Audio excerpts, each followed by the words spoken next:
What up, guys? Welcome to another portfolio review. I haven't done these in a while, but this morning I got an email from a girl named Christina, who's a recent graduate of design school, and she was asking me to take 10 seconds to look at her portfolio while I drink my morning coffee. So I have my coffee here. I even have more than 10 seconds to take a look. So I'm going to be looking at it and giving Christina some feedback, which will hopefully help her to get her first job in design. I will be critiquing this from a perspective of somebody who's looking to hire a junior designer. Obviously, if you're a more senior designer, the critique will be different, but this is a perspective of I know that she's a junior designer. All right, so let's jump right into it and see her portfolio. Basically, this is the website. Says here Christina Andrejeva. Not sure how to pronounce this, but the weird thing is, that the domain name. It took me a while to understand that what's the connection between the domain name and Christina, but now I see that it's probably a short for Tina, as in Christina. Okay, but that's a little bit confusing. I thought I was in the wrong website.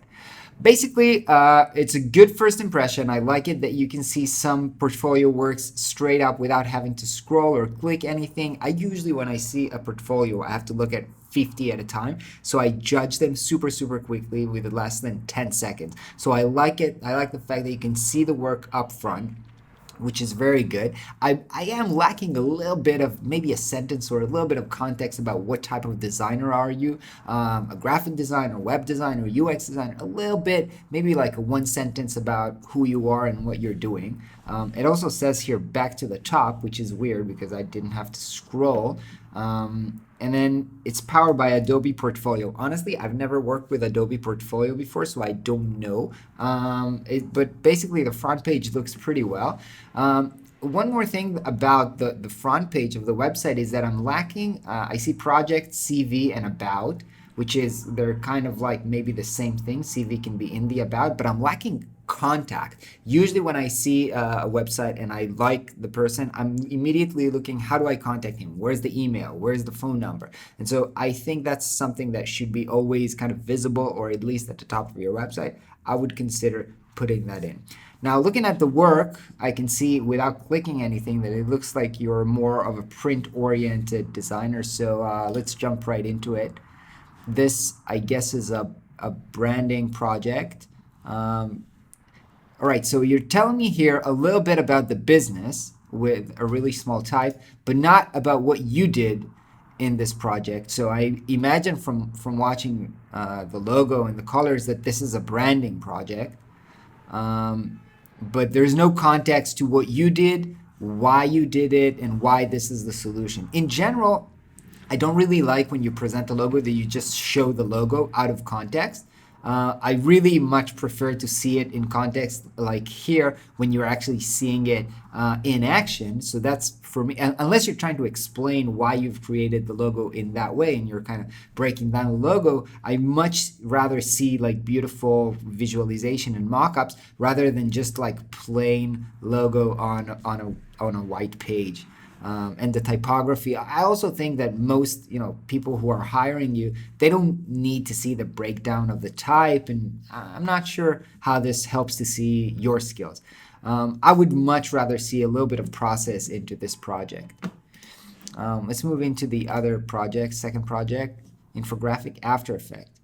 So this one, I didn't even know it's a video. I would consider somehow of well, we're not going to watch this now, but maybe putting something in the thumbnail to let me know that this is actually a video project.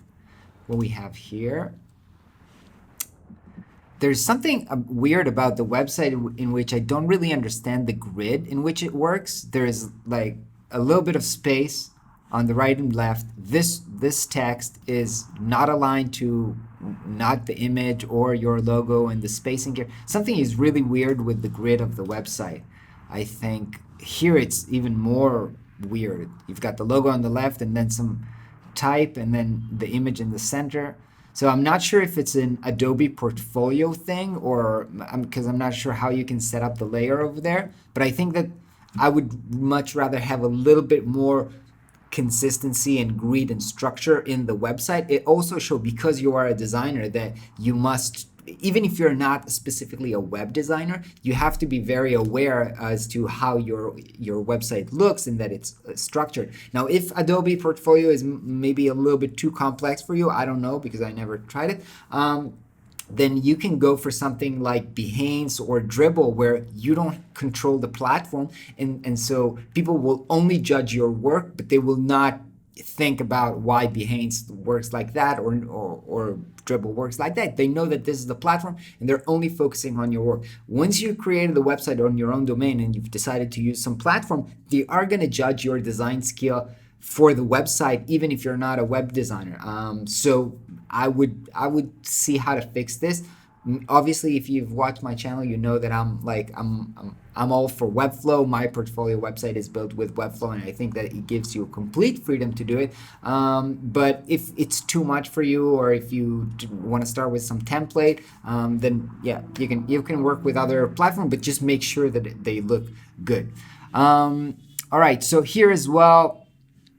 So as I told you, I'm not really into the seeing like icons or design work specifically out of context. I much rather see this how it works. So where do those icons appear?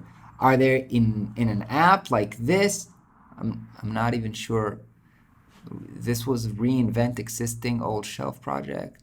Okay, so so this is a Tamaguchi type of thing. So I would like to see how the interface works in that context. By the way, it looks pretty weird. I'm not sure if the Tamaguchi works like an iPhone, but the keyboard here is rectangular. It doesn't fit perfectly into this UI, and so this looks pretty weird.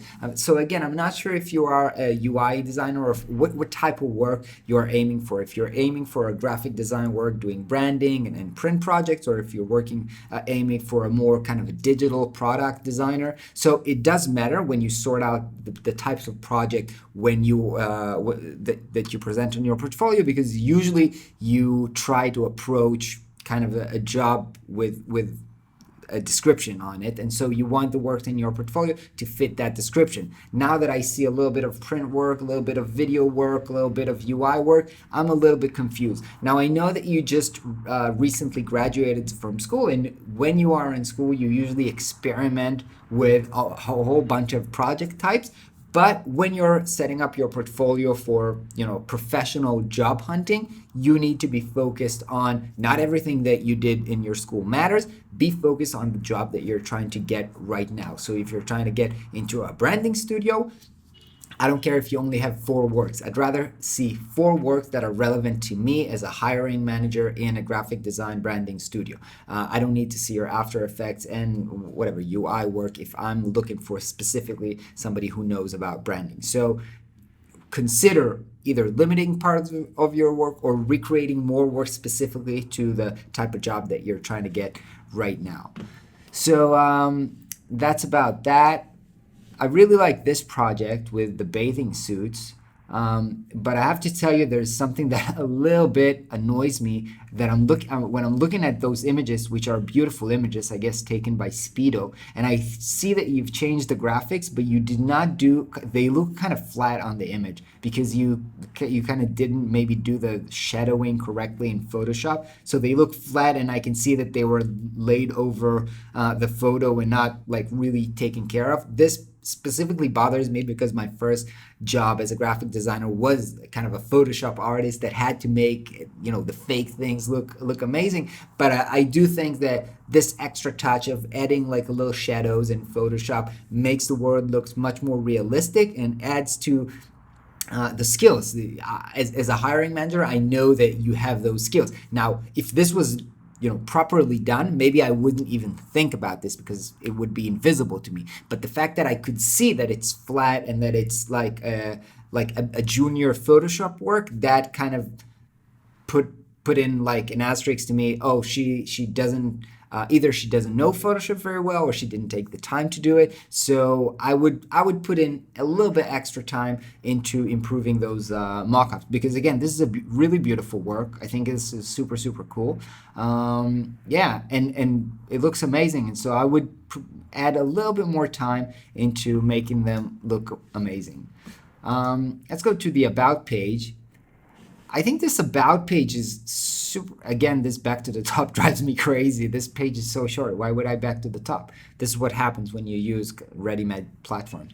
Anyway, what I lack here, I think the first thing that really bothers me is that I don't have an image, because an about page is a personal thing. You are right now trying to sell yourself as a person to get into a job, or even if you're a freelancer, you're selling your services. This is a very personal thing, and so I want to know who you are. And I know that how you look like might be I don't know, a little bit of I don't know, maybe it's shallow, but it's just, you're a person. I'm going to be working with you. I need to look into your eyes and see, I don't know, who you are. Do you have a good vibe? Do you have, I don't know, a good style? Because it matters. It matters who is the person. And so I would like to, and I was going into your CV before. In your CV, you've got an image. That's great. Why did you put the image in the CV, in a PDF CV, but you didn't put it in the about page, which is more likely what people will see? In general, I don't like pages which are linking to a PDF. You should send PDF in email, but I would put the content in the about page, but not like link to a PDF. That's just my general approach, but it doesn't really matter. But one more thing here is that you start off with, I'm a recent graduate from Nottingham Trent University, and I would not frame myself this way, because what you're saying right now is the top most important thing that you want to say about yourself is that you're a recent graduate. You're not trying to hide this, but I would just mix up the story and say, hey, I'm a graphic designer.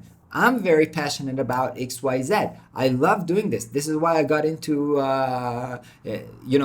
into this field. I am also a graduate of this great institute, but I would not start off by saying that you are junior. Okay, you are a junior. I'm not trying to hide this, but I would not tell the story of who you are as I am a junior designer or I am a recent graduate. You can tell the same story in a more interesting way.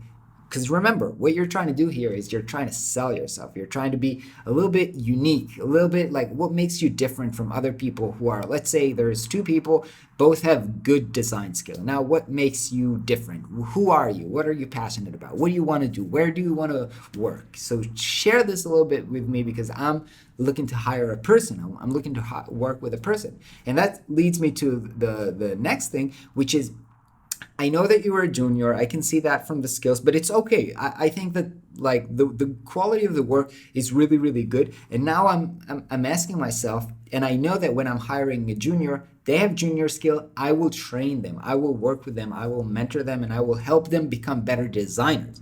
But who they are as a person, that's probably something that I won't be able to affect very much. And that's why I'm really, really careful about who are the persons, who they are as a person, the people that I'm hiring. And I want to know a little bit more about who you are. Again, as I said, what makes you different, what you're passionate about, why you're in this business.